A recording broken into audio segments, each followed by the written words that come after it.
What's going on? Tectonic Edge here, playing some more mono green Eldrazi Tron. Not my usual, but I wanted to experiment with this different build here. I got the companion in this build, actually. Spoiler alert, I'm having to re-record this audio. Something went wonky on my recording, but it was a good matchup. So, yep, there is the Jegantha, I think it's pronounced, but it's the commander. It's you just need to not have any duplication in your mana symbols, and you can run them. So, it's a free 5-drop in hand for 5/5. It's worth testing with, although we don't get Walking Bliss in the main board with it, which is a little annoying. But yeah, so game one. Looking at what our opponent is doing. I didn't know you had to select it when I first played it too. I thought it would just be an automatic thing, but you do actually have to click on it and select it. We do keep this hand even though it's not Tron, because it's turn 3 Thought-Knot Seer, which seems pretty good, plus a draw effect. We can always draw into Ancient Stirrings or some other search card. And of course we saw our opponent has a companion too, and it is Lurrus. So, yep, there's our companion. I think you can guess what our opponent is, but I'll wait to confirm that till we actually see a little bit more from the deck. I'll play out a Chromatic Star as my start. It was about the only starting play in this hand. Again, hoping for an Ancient Stirrings or a Sylvan Scrying. Both would be nice. And our opponent plays the red-white land, so that does confirm they are a burn deck, playing the Lurrus. Yep. And that, not something I wanted to see, although I like the mono-green Eldrazi Tron burn matchup better than the mono-green. I think regular Eldrazi Tron has a decent burn matchup as well, just because of the acceleration they have. At this point, I'm presenting purely like mono green Tron, so I don't think my opponent suspects anything. He's going to lightning bolt me at the end of my turn here. So I'll go to 17. And my opponent will run out a Eidolon of the Great Revels. So, decent play for me. If I was mono green, I wouldn't like to see it at this point, but I'm not, and I can run out Thought-Knot Seer at this point, which is going to be a good card. So, Thought-Knot Seer, going to take him from 4 cards down to 3 cards in hand. On a burn deck with the way the board state's already presenting, this is not good for him. We'll take the Lightning Helix out of that. You know, 2 options. That's definitely the scarier of the 2. And then pass the turn. He can't swing in with the Eidolon, which is very nice. Obviously, we are a little concerned with our life total in this matchup. And he's going to suspend the Rift Bolt, leaving only 2 mana. We have to watch so he doesn't play his companion there either. There's a combination in the previous matchup where they get Mishra's Bauble, and it's a lot of extra draws for the deck. We get a Reality Smasher, which is nice, because we can run that out and start swinging in for some damage. I probably would have attacked with the Thought-Knot Seer had I not drawn that, but drawing that, I'm going to hold the Thought-Knot Seer back. Just because I'm always worried about letting the life total go too low. He's going to crack to draw a card. I imagine he's looking for a way out at this point.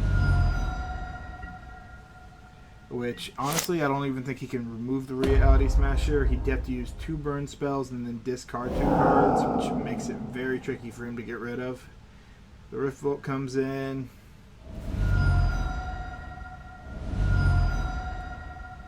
He's going to take some damage from that, which is, again, nice because I've got 9 power on the board, 5 of which is trample.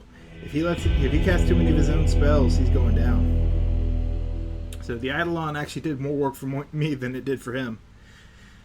There was game 1. Going to the sideboard.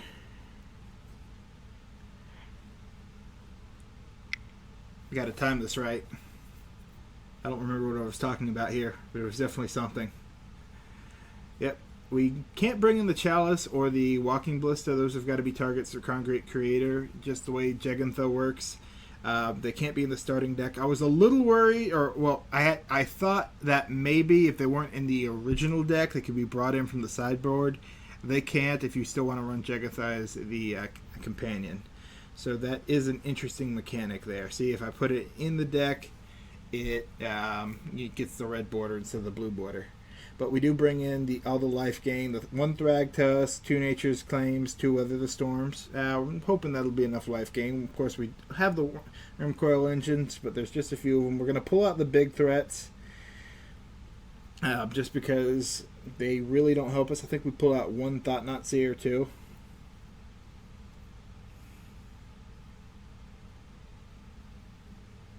And the World Breaker, of course, because it's big, it's blocky, but it doesn't really help us in this matchup. Matter Shapers are nice because they're blockers. Thought-Knot Seers decrease their hand. Reality Smasher just puts them on a bigger clock than they usually put us on. And Wurmcoil is pretty much our play this and win card. Provided we get a turn to attack with it. And or block.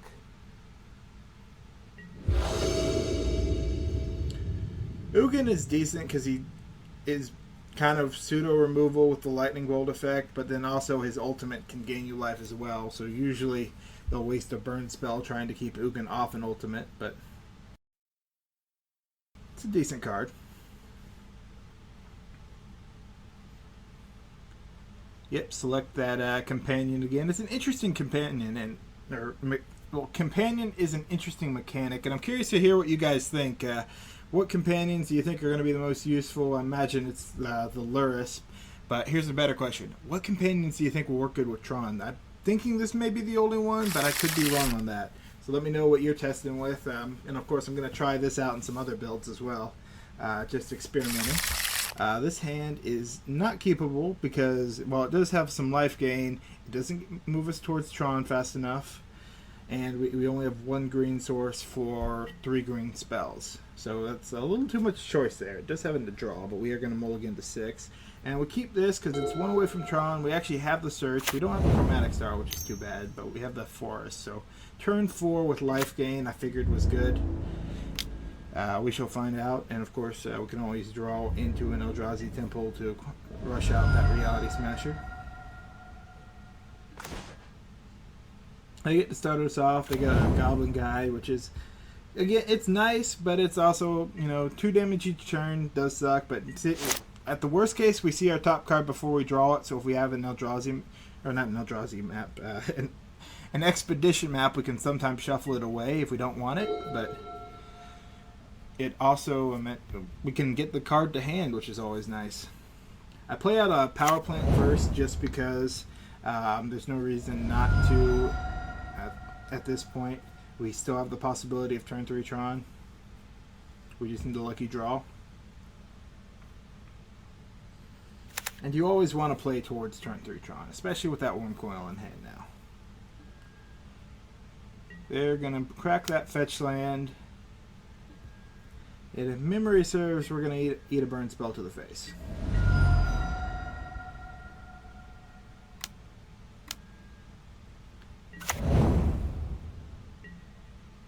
Yep, swing in for 2. I think we get a land off this. We get another Power Plant, so we've got some duplication there. Not the Tron land we want to see.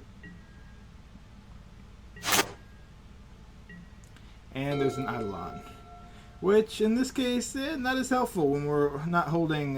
Second Weather the Storm was nice to see, but when we're not holding Tron, I did figure I want to cast the Weather the Storm this next turn. It looks like they're going to cast a decent number of spells. And yep, Mishra's Bauble definitely helped with that.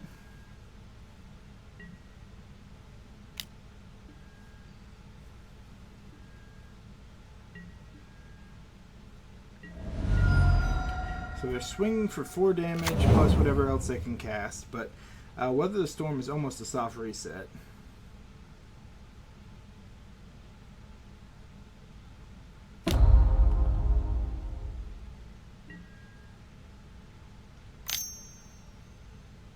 I waited to see if they were going to cast something else.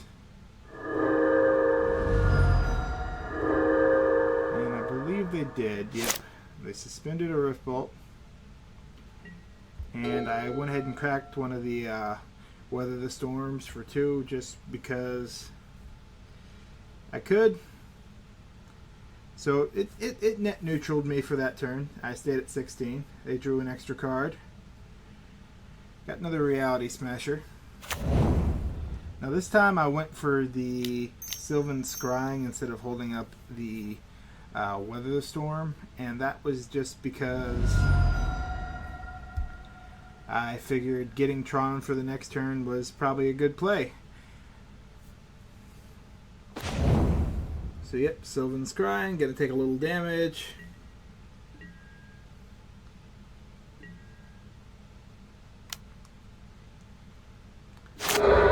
Three cards in hand with one suspended card. So now we're getting, so technically my life total is sitting at, because I swing for 4, so I'm technically at 7 life total right now with all the effects we know about. And we're going to see why this was not the best calculation on my part.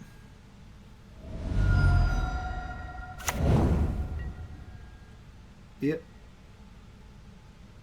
Down to 11. They're going to play a land, play out a Goblin Guide.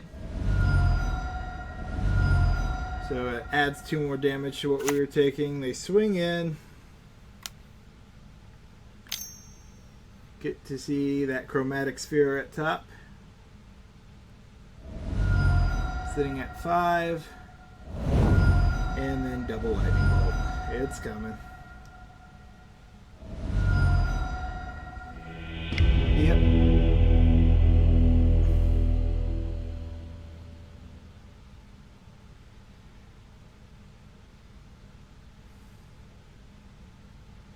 Always painful.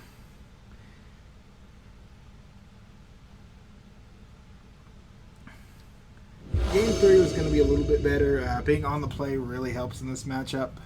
I didn't make any changes to the deck. We're just going to run it as is again.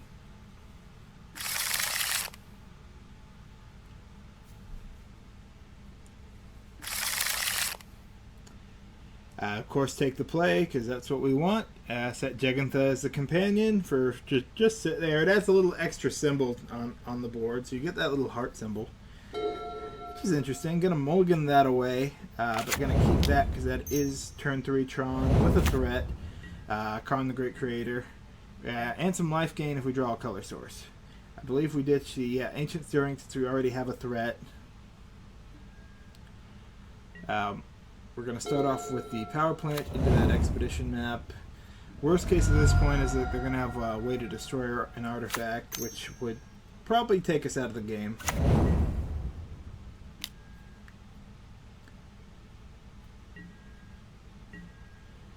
There is a Bloodstained Mire. They're going to crack. Grab a Mountain, and Goblin Guide again. A lot of Goblin Guides. He swings in with a Goblin Guide, and the best result possible, we get a land. And behind that land is Tron.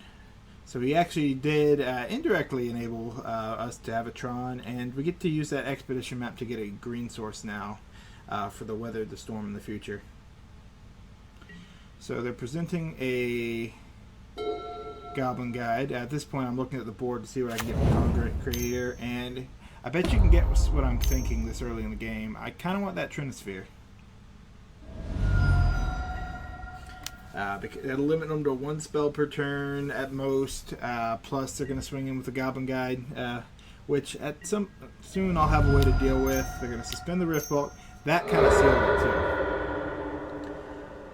With the Rift Bolt suspended, that means they're going to have to pay for that if they want it. There's the tower, so they did actually. They now know we have turn 3 Tron without that expedition map. Crack it, grabbing a forest.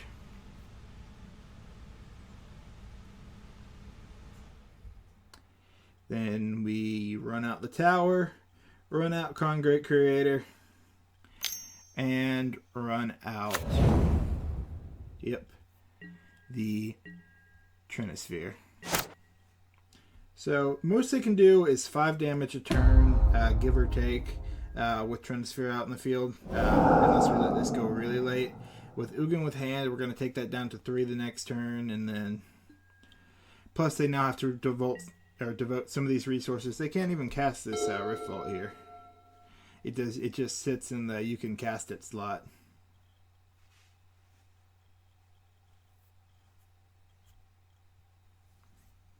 Yep.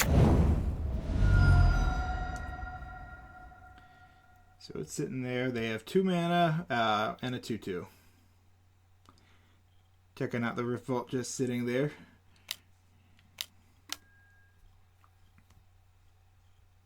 There's the 3 mana they need to cast a spell. And I believe they do actually cast the Rift Bolt. Let's see. Nope, Lightning Helix. Alright, well there goes the Congregate Creator. So we don't do any more shenanigans with him, but with the mana we do have. Get another land. I think we hit a land every time this Goblin Guide attacked. It was definitely nice. So we run out that tower. Actually, do we run out the tower or the forest? Yeah, we run out the tower. Go ahead and run out the Ugin the Spirit Dragon, and I believe we bolt the Goblin Guide down with the plus. So they're now watching an Ugin at 9. They can deal at most 3 to 4 damage to me next turn. They are definitely in a rough spot.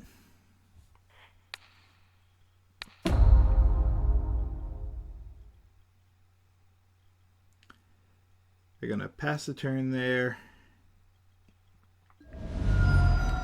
Gonna run out the forest. Gonna bolt them.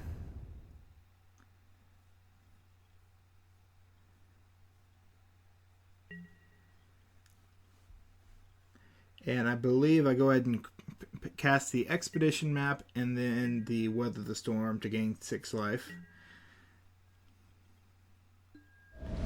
Or actually, I think I'll wait to the end of turn. That's right. So I go ahead and start passing towards the end of turn. Yep. Pass it to them to see what they're going to do. They do crack the Bloodstained Mire. And they've got 1 spell if they want to cast it. Which they do. They get a Skull Crack. And on top of that Skull Crack, we get to Weather the Storm, which is a total of 9 life gain, and they're going to scoop up to that. But yeah, so interesting matchup. Thank you for watching. I hope the extra audio it isn't too distracting. This is Tectonic Edge, signing out. If I can figure out which button to press. All right, signing out. Nope, wrong button. All right, now signing out. Bye.